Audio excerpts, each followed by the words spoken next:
There may be no closer family than the Argos. They make every effort to spend time together.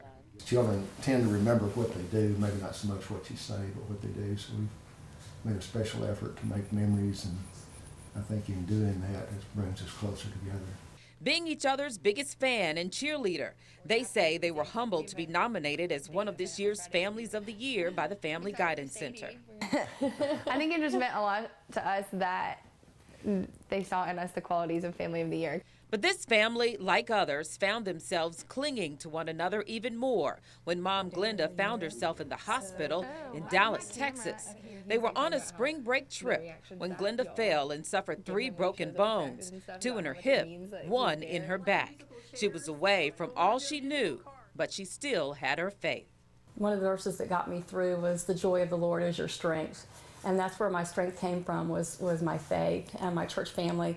And this family right here, my family, helped me get through a very tough time of healing. And they just gave me so much support and love, and I felt that, and that helped me get well. Today, they spend time helping Sister Allison get ready to head back to college.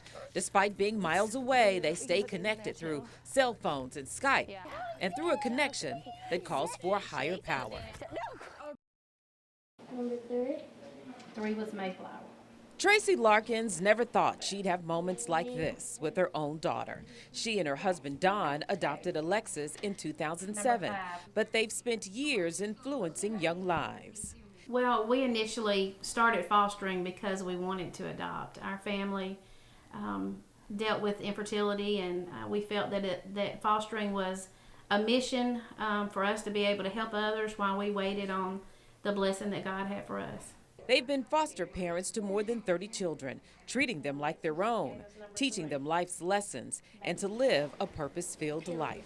It's kind of simple. We honor God, love each other, and we always are looking for opportunities to help others. So Don likes to encourage the young people he comes in contact with. Before a back injury, he coached basketball and baseball at a local recreation center. His wife is a cancer survivor, and she's just as active in the lives of young people by volunteering her time in the community as well. The way I look at it, it ain't nothing we done. It's something that someone looked at us and seen that, it's something special was in us, and they nominate us for it. Someone did see in them the joy they bring to each person they meet, a family living their life by putting faith first and serving others. For Gabe and Tori Browning, this is the best time of the day, dinner with family, a tradition they try not to miss. If this is not in my life, then there is nothing beyond it. This is my foundation. A foundation, you can say, began with love at first sight. Gabe and Tori were high school sweethearts before they married and started a family. It's a relationship that's taken them around the world. Gabe is in the Air Force, and when he's not deployed, home is where he'd rather be. When Dad is home, that we want to be together.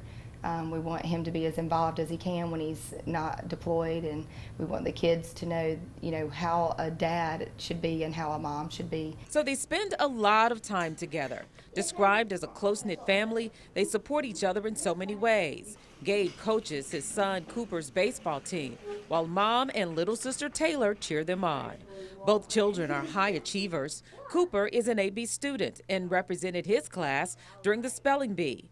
Taylor is a top reader and dances competitively. The entire family is also active at their church. Gabe and Tori are enrolled in a class to help them be mentors to engaged couples. It's simple.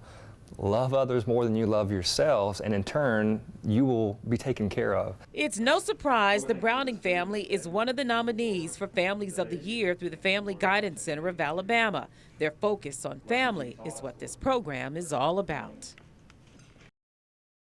Jean and Melanie McDaniel believe in the power of prayer, and they have many testimonies to share that it works. When doctors told Jean he had a bulging disc in his neck, the surgeon said, "You will have to have surgery." Well, I have no scars for it. The Lord healed it. And I'll stand on that there till the day I die. And prayer is the only thing that has gotten us through many, many situations. Absolutely. And I know that's the only thing that's going to get us through situations to come. Jean and Melanie have been married for 34 years. They have one daughter away in college named Ashley. They call her another blessing. When Jean was diagnosed with cancer in 1985, he was told he would never father a child. Ashley was born nearly 10 years later. In 1994, God gave us a blue-eyed, blonde-haired little girl. So God gives you the desires of your heart. The McDaniels are described as humble people, willing to help in a moment's notice. One day, when Jean was passing a home in Prattville, he noticed the roof was caving in and a woman was sitting outside. He organized a crew and raised money to get that woman's roof fixed. And I told her, I said, I've come to, I see that you need some help. And she says, who are you? I said, I come to represent Jesus. And when I told her that right there, she says, I've been waiting on you. Jean says at least once a day he prays for someone else in hopes they come to know the same power that has impacted their lives. No. One thing about the Ferguson family, they love the Tide.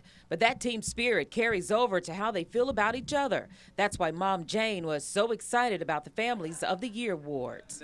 I was thrilled, and mainly because I'm proud to be able to publicly show off my family because I'm extremely proud of them. Oldest daughter, Dr. Renee Ferguson Summers, is head of the English department at Lovelace Academic Magnet Program.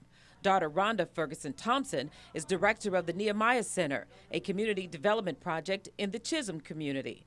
Serving others is their life's work. We do come from a long line of people who serve, and in one way or another, and just to have that example for us has just been such a blessing for me and my sister to have that kind of a role model. You know, it takes a lot of strength to help other people, and that strength can kind of ebb and flow. And when, you know, one of us is having a hard time, we turn to the other, you know, and we really do draw a lot of strength from each other. Jane Ferguson is the minister of community ministries for First Baptist Church of Montgomery, and for more than 2 decades now, she's touched and transformed many lives. She says it's her calling. So when her late husband decided to drop his work in Kentucky to follow her to Alabama, she says it was a gift. He did not know it, I did not know it, but he had cancer at the time. So I see that as God's way of providing for me. These days, Jane works side by side with her family to reach people outside the church's walls, a mission that is certainly a family affair.